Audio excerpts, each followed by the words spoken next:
So my dear students, আশা করি তোমরা সবাই ভালো আছো। আচ্ছা, আমরা যারা ক্লাস 8-এ উঠেছি তারা তো অনেকটা এখন কদিন বাদে ক্লাস 9-এ উঠবো এই বছরটা পার করলে, তো আমাদের একটু বেশি পড়াশোনা করতে হবে, তাই না? এখন থেকে আমাদের একটু ভালো করে পড়াশোনা করতে হবে। এখন থেকে তোমাদের কিন্তু একটা চ্যাপ্টার আমি পড়িয়েছিলাম কদিন আগে, কী ছিল নাম? উদ্ভিদ ও প্রাণী সংরক্ষণ। আমি আজকে তোমাদের ওই চ্যাপ্টারের যে বাদবাকি অংশটা আছে সেটা একটু আজকে আবার একটু ডিসকাস করব। কিন্তু যখন ডিসকাস করব এর আগে আমরা আগের ক্লাসে কিছু জিনিস আবার একটু রিকল করতে হবে, না হলে তোমরা আজকের যে চ্যাপ্টারের সঙ্গে তোমরা যেটা পড়বো তোমাদের অসুবিধা হবে। ঠিক আছে? আমরা কি লিখেছিলাম? উদ্ভিদ ও প্রাণী সংরক্ষণ। আমরা কিন্তু প্রাণী সংরক্ষণ সম্বন্ধে আমাদের কিন্তু ধারণা আমাদের তৈরি হয়ে গেছে। ঠিক আছে? আমরা জানতাম প্রাণী সংরক্ষণ কেন প্রয়োজন, কেননা আমাদের যে বিভিন্ন প্রাণীরা বর্তমান আমাদের পরিবেশে, ওই প্রাণীদের কিন্তু অনেক প্রাণীরাই কিন্তু আস্তে আস্তে বিলুপ্তির পথে এগিয়ে পড়ছে, বা অনেক প্রাণী কিন্তু অলরেডি বিলুপ্ত হয়েও গেছে। এই সমস্ত প্রাণীদের ক্ষেত্রে কিন্তু আমাদের সংরক্ষণ প্রয়োজন। এবং আমরা জেনেছি যে প্রাণী সংরক্ষণের কয়েকটা পদ্ধতি আছে বা কয়েকটা সিস্টেমের মাধ্যমে আমরা করতে পারি। আমরা কি নাম জেনেছিলাম? আমরা ওই সময় প্রাণী সংরক্ষণের জন্য আমরা জেনেছিলাম প্রাণী সংরক্ষণ করা যায় তিনটা ভাগে মূলত। প্রথম হচ্ছে স্যাংচুয়ারি একটা, দেন হচ্ছে ন্যাশনাল পার্ক এবং বায়োস্ফিয়ার রিজার্ভ। স্যাংচুয়ারি বলতে কোনগুলিকে বোঝাবো? অভয়ারণ্য, যেগুলো নাকি আমাদের রাজ্য সরকার দ্বারা নিয়ন্ত্রিত হয়। ঠিক আছে? যেমন আমাদের সিপাহীজলা অভয়ারণ্য। এবং আরেকটা হচ্ছে কি, এছাড়া হচ্ছে ন্যাশনাল পার্ক, যেগুলি নাকি কেন্দ্রীয় সরকার দ্বারা নিয়ন্ত্রিত হয় এবং তাতে ডেফিনিট বাউন্ডারি থাকে। যদিও আমাদের ত্রিপুরা রাজ্যে কিন্তু কোনো ন্যাশনাল পার্ক এখন অবধি ঘোষণা করা হয় না। আর আছে বায়োস্ফিয়ার রিজার্ভ। বায়োস্ফিয়ার রিজার্ভে কী হচ্ছিল আমাদের মনে আছে? আমাদের সেখানে কি হয়েছিল? সেখানে মানুষ এবং জীবের মধ্যে একটা যৌথ মিথস্ক্রিয়ার মাধ্যমে সংরক্ষণ করা হচ্ছিল। মিথস্ক্রিয়া কি? যেখানে নাকি উভয়ের উপর নির্ভরশীল হয়ে উভয় উভয়কে সাহায্য করছে কোনো না কোনোভাবে, সেই প্রক্রিয়া হচ্ছে মিথস্ক্রিয়া। এই বায়োস্ফিয়ার রিজার্ভে কিন্তু মিথস্ক্রিয়ার একটা ব্যাপার আমরা শুনতে পেরেছি আমরা। ঠিক আছে? এই ছিল আমাদের প্রাণী সংরক্ষণের তিনটা উপায়। আর আমরা পড়েছিলাম এন্ডেমিজম। এন্ডেমিজমের বাংলা নামটা জানি কি? আমরা মনে আছে আমাদের মনে আছে না? কি? আঞ্চলিকতা। যখন কোনো একটি প্রাণী কোনো একটি বিশেষ অঞ্চলে দেখতে পাওয়া যায় তখন তাকে বলা হয় আঞ্চলিকতা। যেমন আমাদের কোনটা আঞ্চলিক প্রাণী? আমাদের ত্রিপুরার জন্য চশমা বাদর। এই চশমা বাদর একমাত্র আমরা ত্রিপুরার দিকে দেখতে পাই এবং কাছাকাছি কিছু জায়গায় দেখতে পাওয়া যায়। তাই একে বলা হচ্ছে এন্ডেমিজম। যখন কোনো একটি প্রাণী কোনো একটি বিশেষ জায়গার মধ্যে সীমাবদ্ধ থাকে তখন তাকে বলা হচ্ছে এন্ডেমিজম বা আঞ্চলিকতা। এই তো ছিল আমাদের প্রাণী সংরক্ষণের বিভিন্ন উপায় বা পদ্ধতিগুলো। ঠিক আছে? কিন্তু আমাদের আজকে প্ল্যান্ট কনজারভেশন নিয়ে আমাদের একটু আইডিয়া করতে হবে। আমরা কয়েকটা ওয়ার্ড একটু জানবো। প্রথমে ফ্লোরা, ফনা, স্পিসিস। ঠিক? খুব সহজ, একদম সহজ। প্রথমে আমরা শুনে নিই ফ্লোরা বলতে কি বুঝি। কোনো একটি জায়গার উদ্ভিদ, যে উদ্ভিদ বর্তমান তাদের যে আমাদের তালিকা, একে বলা হচ্ছে ফ্লোরা। তাহলে কোনো বিশেষ একটি জায়গায় উদ্ভিদের যে কালেকশন, যে উদ্ভিদ জন্মায় তাকে বলা হচ্ছে ওই অঞ্চলের ফ্লোরা। ঠিক আছে? দেন আসছে কি? ফনা। ফনা হচ্ছে কি? ফ্লোরা যদি হয় উদ্ভিদের জন্য, ফনা হচ্ছে প্রাণীদের জন্য। কোনো একটি অঞ্চলের প্রাণীদের যে বর্তমান প্রাণীদের যে তালিকা তাকে বলা হচ্ছে ফনা। ঠিক আছে? তাহলে ফ্লোরা হচ্ছে উদ্ভিদের জন্য এবং ফনা হচ্ছে কি? প্রাণীদের জন্য। একদম সহজ। ঠিক আছে? এবার আসছে স্পিসিস। স্পিসিস বলতে আমরা কি বুঝবো? দেখো, স্পিসিস বলতে আমাদের বলতে হবে, তাদের দুটো শব্দ আমাদের জানতে হবে। একদম সোজা কিন্তু। আমি কি লিখলাম? Similar or alike. যখন কতগুলো জীব, স্পিসিস হতে হলে কি হতে হবে? যখন জীবগুলো দেখতে একরকমই হবে তাহলে সিমিলার অর অ্যালাইক, এক নম্বর। আরেকটা মোস্ট ইম্পর্টেন্ট কি পয়েন্ট? ইন্টারব্রিডিং। তারা নিজেদের মধ্যেই প্রজননে লিপ্ত হবে। তাহলে যখন কতগুলো জীব যারা দেখতে একরকম মরফোলজিক্যালি, যারা মানে তাদের বাহ্যিকভাবে যখন তারা দেখতে একরকম এবং তারা নিজেদের মধ্যে প্রজননে লিপ্ত হবে, তখন তাদের আমরা বলবো স্পিসিস। এই স্পিসিস কিন্তু সম্বন্ধে তোমাদের ধারণা কিন্তু তোমাদের এখন থেকেই রাখতে হবে, কেননা তোমাদের উপরের ক্লাসগুলিতে কিন্তু বিজ্ঞানে স্পিসিসের কিন্তু খুব বিশদভাবে তোমাদের আলোচনা বর্তমান। তাহলে ফ্লোরা হচ্ছে কি, কোনো একটি বিশেষ অঞ্চলে উদ্ভিদের যে তালিকা তাকে বলা হচ্ছে ফ্লোরা, এবং কোনো একটি বিশেষ অঞ্চলে প্রাণীর যে তালিকা তাকে বলা হচ্ছে ফনা। ঠিক আছে? আর স্পিসিস বলতে কি বোঝাচ্ছে? স্পিসিস বলতে বোঝাচ্ছে তখন কতগুলো একই রকমের জীব, যারা যে কোনো কিছু হতে পারে। যেমন আমি ধরতে পারলাম আমাদের যে গরু, এরা সবাই দেখতে কিরকম, দেখতে একরকম, ঠিক না? মরফোলজিক্যালি এলাক, তাদের বাহ্যিক চরিত্র দেখতে একরকম হবে, এবং যখন তারা নিজেদের মধ্যে প্রজনন করবে তখন তাকে আমরা বলবো স্পিসিস। ঠিক আছে? এবার আমরা আরেকটা কিন্তু খুব ইন্টারেস্টিং আমরা ওয়ার্ড শুনলাম, সেটা হচ্ছে মাইগ্রেটরি বার্ডস। তোমরা অনেকেই শীতের সময় অনেক পাখি আসতে দেখো না? যারা কলেজ টিলার কাছাকাছি থাকো, আগরতলা কলেজ টিলা দেখেছো না? অনেক পাখি আসে শীতের সময়, ঠিক না? এরা কোত্থেকে আসে?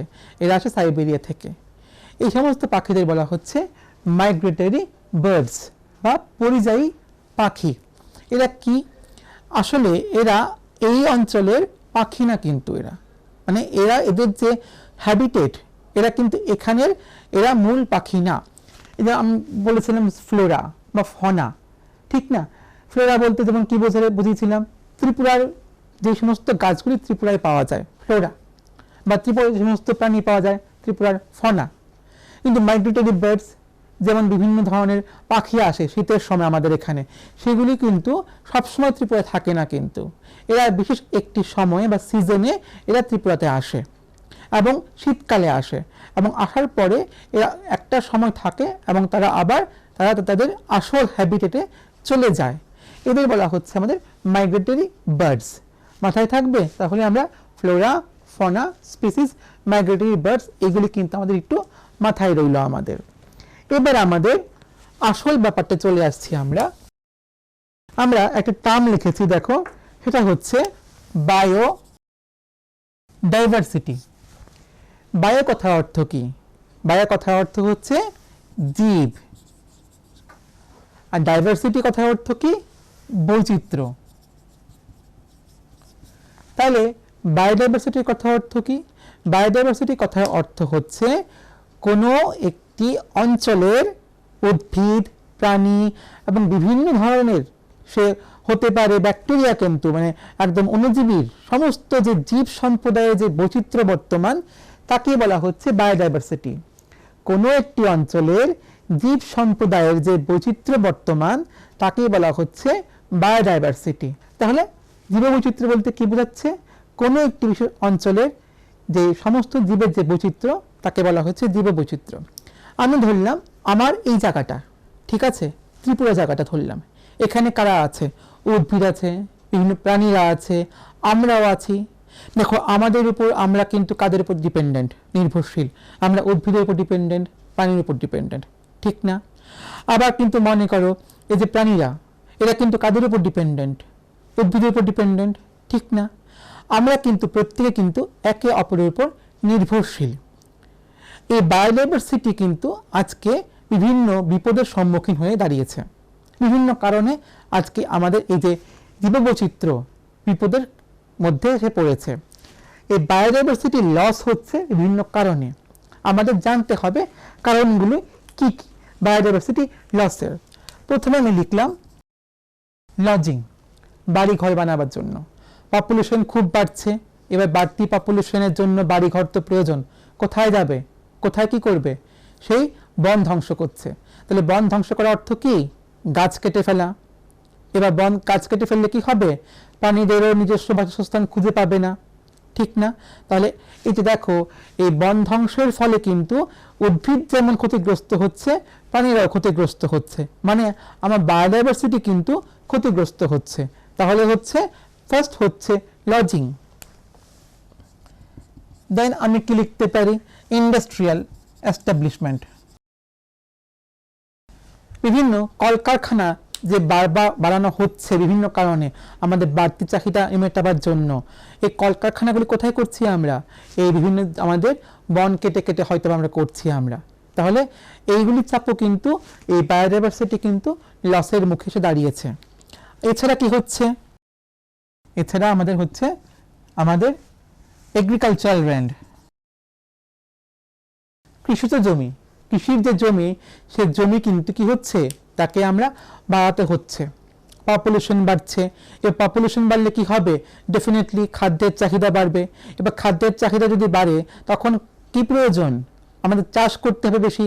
এবার চাষ করব কি করে? আমাদের চাষের জমি তো সীমিত ছিল আমাদের, তাহলে আমাদের এই বন কেটে কিন্তু আমাদের চাষ করতে হচ্ছে।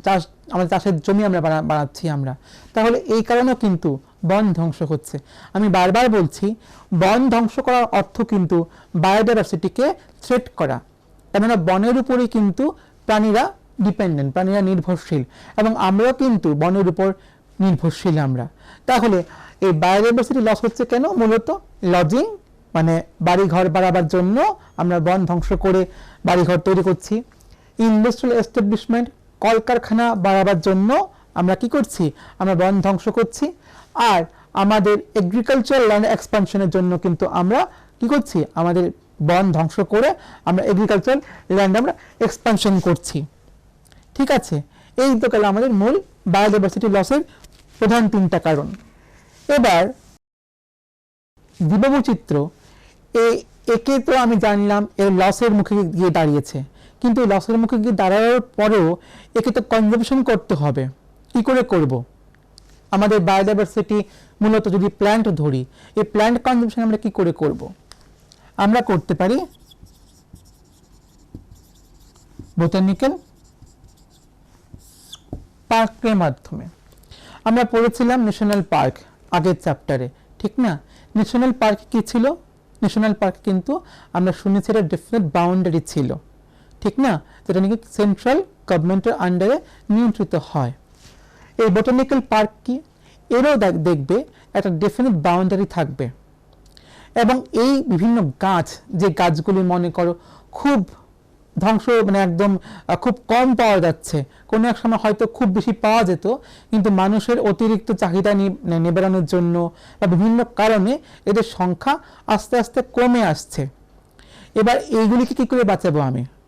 এগুলিকে বাঁচাতে হলে আমাকে যদি এগুলিকে যদি আমি বাড়াবার জন্য, বেড়ে ওঠার জন্য এদেরকে আমি একটা ভালো কনজারভেশন করি, এটা প্রতিরক্ষা করি, এগুলি বেঁচে উঠতে পারবে, তখন হচ্ছে বোটানিক্যাল পার্কের আসছে আমাদের কিন্তু এরকম অনেক অনেক গাছ আছে যেগুলি কিন্তু আমরা বোটানিক্যাল পার্কের মাধ্যমে আমরা বাঁচাতে পারি।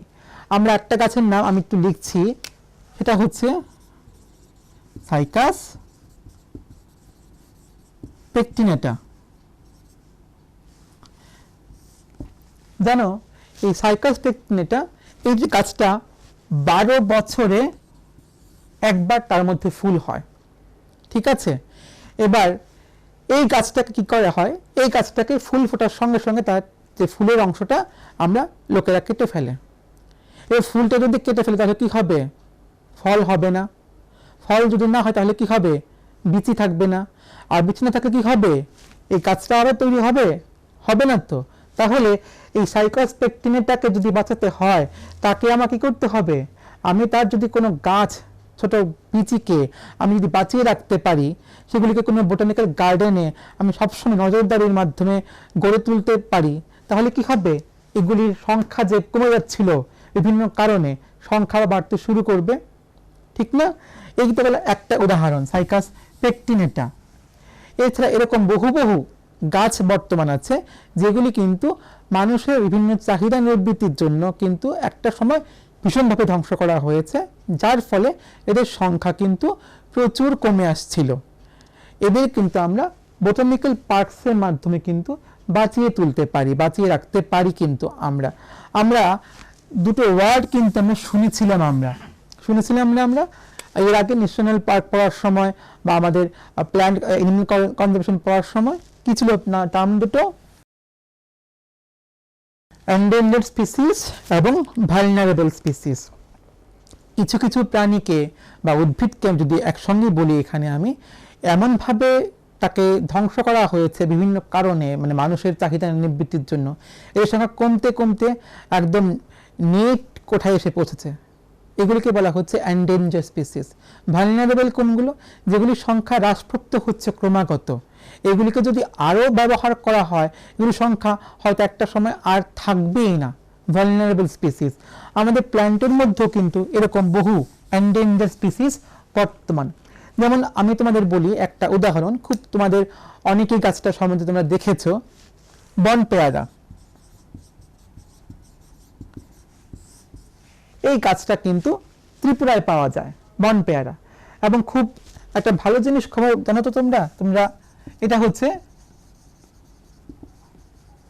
এন্ডেমিজম স্পিসিস, মানে যাকে আমরা বলেছিলাম কি আঞ্চলিক প্রজাতি। তাহলে বন পেয়ারা আঞ্চলিক প্রজাতি, মানে এই গাছটা একমাত্র ত্রিপুরাতেই পাওয়া যায়। কিন্তু এই বন পেয়ারার গাছকে এমনভাবে ধ্বংস করা হয়েছে, মূলত তার থেকে যে তার কাণ্ডগুলিকে, তার স্টেমগুলিকে কেটে কেটে লাকড়ি হিসেবে ব্যবহার করা হয়েছে। ফলে কি হয়েছে? বন পেয়ারার কিন্তু সংখ্যা রীতিমতো কমে গেছে, একদম কমে গেছে। তাহলে এই যে এন্ডেমিজম, বা এই যে আমাদের যে এই বলতে পারতাম যদি আমরা এন্ডেমিক স্পিসিস, এই যে বন পেয়ারা যেটা নাকি এটা এন্ডেমিক স্পিসিস ত্রিপুরার, তাকে আমাদের কি করা উচিত? তাকে আমাদের সংরক্ষণ করা উচিত, ঠিক না? এবার এই সংরক্ষণ আমরা দুই ভাগে করতে পারি। কিভাবে? দুই ভাগে। একটা হচ্ছে এক্সিটো আর একটা হচ্ছে ইনসিটু। তোমরা টার্মগুলি একটু লিখে রাখতে পারো, কেননা এই টার্মগুলি তোমরা তোমাদের বইয়ে নাও পেতে পারো, কিন্তু তোমাদের প্রয়োজন। দেখো, কোনো সময় কোনো গাছকে তার নির্দিষ্ট হ্যাবিটেট বা তার বাসস্থানে টিকিয়ে রাখা সম্ভব না বা করা যায় না বিভিন্ন কারণে। ওই সমস্ত গাছগুলিকে যদি আমরা বোটানিক্যাল গার্ডেনে এনে প্রতিপালন করে তার সংখ্যা বাড়াই, তখন তাকে বলা হচ্ছে এক্স সিটু। ইন সিটু কি? তার নিজস্ব বাসস্থানে তাকে বাড়িয়ে তোলার যে চেষ্টা, কনজার্ভ করার যে চেষ্টা, তাকে বলা হচ্ছে ইন সিটু। এক্স সিটু কি?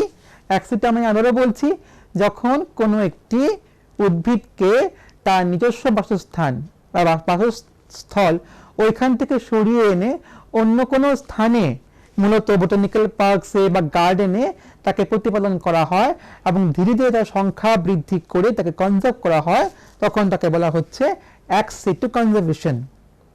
অন্যদিকে যখন কোনো একটি বিশেষ প্রজাতির গাছকে তার নিজস্ব বাসস্থানে তাকে রেখেই তাকে কনজার্ভ করা হয়, তার সংখ্যা বৃদ্ধির চেষ্টা করা হয়, তখন তাকে বলা হচ্ছে ইন সিটু কনজারভেশন। এই দুটো কিন্তু আমাদের মাথায় রাখতে হবে, ঠিক আছে? এবার আমাদের শেষের দিকে আমরা চলে এলাম যে আমাদের এই যে প্ল্যান্টগুলো, এই প্ল্যান্টগুলোকে আমরা কি করে আমরা বাঁচাবো, এটা সবচেয়ে বড় একটা প্রশ্ন। তাহলে ফরেস্ট কনজারভেশন। দেখো, প্রথম আমরা যেটা সবচেয়ে বেশি করতে পারি সেটা হচ্ছে বন ধ্বংস ততটা কম করা যায়। আমরা যতটা পারি বন ধ্বংস থেকে প্রতিহত করব। বন ধ্বংসের কোনো রকম যখনই দেখব কি গাছ কাটছে বিভিন্ন কারণে, আমরা কিন্তু বাধা দেব। বন ধ্বংস প্রতিহত করা, আমরা কিন্তু একটা আন্দোলনের নাম জানি এই ক্ষেত্রে। মানুষের যে ভূমিকা, চিপকো মুভমেন্ট, কোনো একটা জায়গায় সেখানে কি করা হয়েছিল, বন কাটতে গেছিল এবং তখন ওইখানকার যারা লোকেরা এরা সেই গাছকে আটকে ধরে এরকম আজা করে চিপকিয়েছিল, তখন তাকে বলা হয়েছিল চিপকো মুভমেন্ট। দেখো, মানুষ কিন্তু খুব বেশি যদি সংঘবদ্ধ না হয়, মানুষ যদি ব্যক্তিগতভাবে এবং গোষ্ঠীগতভাবে গাছ বা প্রাণীকে সংরক্ষণের জন্য চেষ্টা না করে, তাহলে কিন্তু আমাদের কোনোভাবেই কিন্তু আমরা বায়োডাইভার্সিটিকে আমরা বাঁচাতে পারবো না। এখানে কিন্তু আমাদের তোমাদের ভূমিকা অনেক বেশি। কিন্তু আমরা কি করতে পারি? আমরা অযাচিত বন ধ্বংসকে প্রতিহত যেমন করব, তেমন আমরা কি করব, বন সৃজন করব। এবার গাছ তো কাটতেই হবে, কোনো না কোনো সময় আমাদের প্রয়োজন ডেফিনেটলি আছে। তাহলে আমাদের বন সৃজন করতে হবে। যেখানে আমরা গাছ কাটবো সেখানে একটা গাছ আমরা লাগাবোও, কিন্তু যদি একটা গাছ কাটি আমরা অন্তত একটা গাছ কিন্তু আমরা লাগাবো, আমরা বন সৃজন করব, ঠিক না? বন মহোৎসব আমরা কি করতে পারি, আমাদের স্কুল লেভেলেও কিন্তু এখন হয়, আমরা কি করি, আমরা গাছ লাগাই। বন মহোৎসব কেন করি? বন মহোৎসব করার মাধ্যমে কি হয়, আমাদের নিজেদেরকে সজাগ করা হয়, বনের যে গুণাবলী সম্বন্ধে আমরা কিন্তু আরেকটু বেশি সচেতন হই। আমি আবারও বলছি, দেখো, বনকে বাঁচাতে হলে, পানিকে বাঁচাতে হলে সবচেয়ে কিন্তু আমাদের কিন্তু সচেতন হতে হবে, ঠিক না? তাই আমাদের বন মহোৎসবের মাধ্যমে কিন্তু আমরা যেমন নিজেদের সচেতন করব, ঠিক তেমনি আমাদের চারপাশে যারা আছে তাদেরকেও কিন্তু আমরা বনের যে গুরুত্ব তা সম্বন্ধে আমরা ওয়াকিবহাল করব। আমরা কি করতে পারি, আমরা মূলত বিভিন্ন যে কাঠের যে আমাদের আমাদের আসবাবপত্র থাকে, আমাদের এই কাঠের আসবাবপত্রের ব্যবহার কিন্তু আমরা কমাতে পারি। কেননা কাঠের আসবাবপত্র যদি বানাতে হয় আমাদের কি করতে হবে, আমাদের গাছ কাটতে হবে। তাহলে আমাদের কাঠের আসবাবপত্র যদি কমিয়ে ফেলি তাহলে আমাদের বনের কিন্তু আমরা ধ্বংস করা আমাদের তখন আমাদের প্রয়োজন পড়বে না আমাদের। তাহলে বনজ সম্পদ মূলত কাঠের আসবাবপত্রের ব্যবহার কিন্তু আমরা কমাতে খুব প্রয়োজন। পেপার রিসাইক্লিং, তুমি জানো 1 টন কাগজ করতে 17টা গাছকে ধ্বংস করা হয়। এবার তুমি দেখো পুরো বিশ্বে কত কত এরকম গাছকে ধ্বংস করা হচ্ছে। একটা গাছ তৈরি হতে কত দিন সময় লাগে, এবং শুধুমাত্র 1 টন কাগজ বানাবার জন্য আমি এত বড় গাছকে আমি 1 মিনিটে কেটে ফেললাম। এবার কাগজ তো লাগবে, ডেফিনেটলি কাগজ লাগবে, কিন্তু কাগজের যে যথেচ্ছ ব্যবহার সেটা আমরা কমানো উচিত। কি করে? তোমার মনে করো তোমার একটা কাগজে তুমি প্রিন্ট করেছো, কাগজের অপর পিঠটা তুমি ইউজ করতে পারো, পেপার রিসাইক্লিং করতে পারো। এখন যেন অনেক ক্ষেত্রে কি করা হচ্ছে যে পুরনো কাগজ সেগুলিকে আবার রিসাইকেল করে নতুন কাগজও বানানো হচ্ছে। সেগুলো একটু ভারী হয় কিন্তু রিসাইকেল করা হচ্ছে। আমরাও কিন্তু পেপার রিসাইক্লিং করতে পারি। পেপার রিসাইক্লিং করে করে কিন্তু আমরা আমাদের যে কাগজ, আমরা কিন্তু কাগজ খুব ওয়েস্ট করি আমরা সবসময়, সেই কাগজের ওয়েস্টেজটা আমরা কি করতে পারি, কমাতে পারি। জন্মদিনে কিন্তু আমরা বন্ধুকে একটা গাছ উপহার দিতেই পারি, ঠিক না? যে বলতেই পারি যে তুই তোর এই জন্মদিনে এই গাছটা নে এবং এটাকে তুই প্রতিদিন জল দিয়ে বাড়িয়ে তুলবি। কেন? আসলে দেখো, প্রত্যেকটা জিনিস তখনই বেড়ে ওঠে যখন তার সঙ্গে ভালোবাসা যুক্ত থাকে। একটা গাছকে যখন তুমি প্রতিদিন জল দেবে তখন তার সঙ্গে তুমি কি ফিল করবে, অ্যাটাচ ফিল করবে, বনের প্রতি তুমি আরো বেশি অ্যাট্রাক্টেড হবে, তাই না? এবং যখন তুমি অ্যাট্রাক্টেড ফিল করবে তখন তুমি নিশ্চয়ই আর বনকে ধ্বংস করবে না। তেমন জন্মদিনও কিন্তু আমরা গাছ উপহার দিতে পারি। এবং সবচেয়ে ইম্পর্টেন্ট হচ্ছে, জানো তো কি, সবচেয়ে বেশি ইম্পর্টেন্ট হচ্ছে আমাদের সবার মধ্যে একটা মানসিক সচেতনতা গড়ে তোলা যে আমরা বন ধ্বংস করব না। আমরা যদি এইগুলি আমরা অ্যাডপ্ট করি আমাদের জীবনে, প্রাত্যহিক জীবনে, তাহলে কিন্তু আমরা বায়োডাইভার্সিটির যে লস হচ্ছিল তা থেকে কিন্তু আমরা অনেকটাই উঠে আসতে পারি। তাহলে আজকে আমরা কি পড়লাম? আজকে আমরা প্রথমে পড়লাম ফ্লোরা, ফনা, স্পিসিস। ফ্লোরা হচ্ছে কি, কোনো একটি অঞ্চলে উদ্ভিদের যে তালিকা তা হচ্ছে ফ্লোরা। ফনা হচ্ছে কি, ফনা হচ্ছে ওই অঞ্চলের যে প্রাণীর তালিকা তা হচ্ছে ফনা। স্পিসিস কি, স্পিসিস হচ্ছে যখন কতগুলি সমচরিত্র সম্পন্ন প্রাণী হোক বা উদ্ভিদ হোক তারা নিজেদের মধ্যে আন্তঃপ্রজননে লিপ্ত হয় তখন তাদের বলা হচ্ছে স্পিসিস। আমরা কি পড়লাম? মাইগ্রেশন। মাইগ্রেশন কি পড়লাম, বা আমরা মূলত পড়েছি মাইগ্রেটরি বার্ডস। আমরা আমাদের বইটার মধ্যে দেওয়া আছে, আমাদের যাকে বলছি আমরা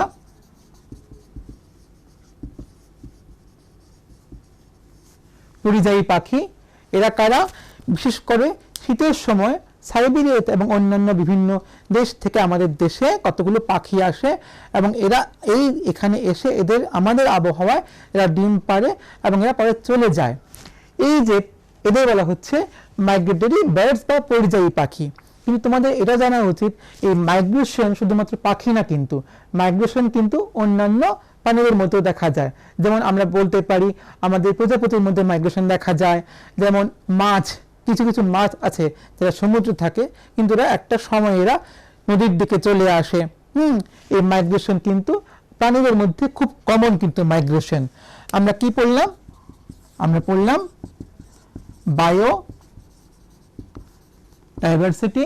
কোনো একটি অঞ্চলের জীবের যে বৈচিত্র্য তাকে বলা হচ্ছে বায়োডাইভার্সিটি। এবং এই বায়োডাইভার্সিটি লস হচ্ছে, বিভিন্ন কারণে লস হচ্ছে।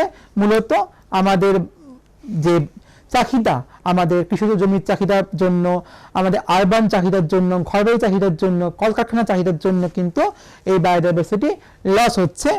আমরা জানলাম এর থেকে আমরা কি করে আমরা উতরে আসতে পারি। আমরা জানলাম যে বোটানিক্যাল গার্ডেন যদি আমরা করি তাহলে কিন্তু আমরা প্ল্যান্ট কনজারভেশনের একটা পদ্ধতি আমরা অবলম্বন করতে পারি। এছাড়া আমরা জানলাম এক্সিটু অ্যান্ড ইনসিটু। যখন কোনো একটি উদ্ভিদকে তার আশ্রয় বাসস্থানে রেখে তাকে কনজার্ভ করা হয় তখন তাকে বলা হচ্ছে ইনসিটু। এবং যখন কোনো উদ্ভিদকে তার নিজস্ব বাসস্থান থেকে দূরে অন্য কোথাও নিয়ে তাকে কনজার্ভ করা হচ্ছে তখন তাকে বলা হচ্ছে এক্সিটু, যেমন হচ্ছে আমাদের বোটানিক্যাল গার্ডেন। আর আমরা জানলাম কি measures to combat the loss. আমরা কি করে বায়োডাইভার্সিটি থেকে আমরা লসকে আমরা প্রতিহত করতে পারি। আমরা বন ধ্বংস প্রতিহত করব, আমরা বন সৃজন করব, আমরা জন্মদিনে গাছ উপহার দেব, আমরা কাঠের যে আসবাবপত্র ব্যবহার করা কম করব, আমরা প্রত্যেকে গোষ্ঠীগতভাবে কিন্তু আমরা বনের যে গুরুত্ব সম্বন্ধে সবাইকে আমরা কি করব? অ্যাওয়্যার করব। এগুলি করলে কিন্তু আমরা আমাদের বায়োডাইভার্সিটির যে লস হচ্ছিল তাকে কিন্তু আমরা সংঘবদ্ধভাবে মোকাবিলা করতে পারবো। তোমাদের এই চ্যাপ্টারে থেকে আমি তোমাদের পরবর্তী সময়ে তোমাদের প্রশ্ন দেব। তোমরা কি করবে? তোমরা এই বন্ধের সময় তোমরা কিন্তু এগুলি তোমরা পড়ে রাখবে এবং পরে আমার সঙ্গে তোমরা এগুলি ডিসকাস করবে। আশা করি তোমরা সবাই বাসায় পড়াশোনা করছো। ভালো থাকবে। Thank you.